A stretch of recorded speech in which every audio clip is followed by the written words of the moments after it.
Rendon Labrador ayaw pang tumakbo bilang senador. Inamin ni Rendon Labrador na wala pa siyang plano na tumakbo bilang senador. Sa kasalukuyan, mas pinipili lang umano niyang tumulong at sinabing, simpleng tao lang siya. Wala pa sa isip ko ito, basta ako tumutulong lang.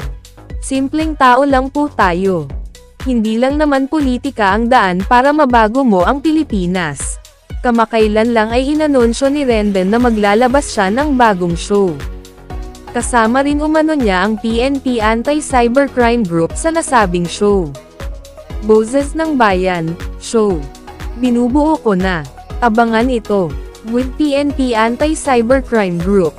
Dagdag pa ni Rendon, binubuo na umano niya ang team na maghahawak sa nasabing show.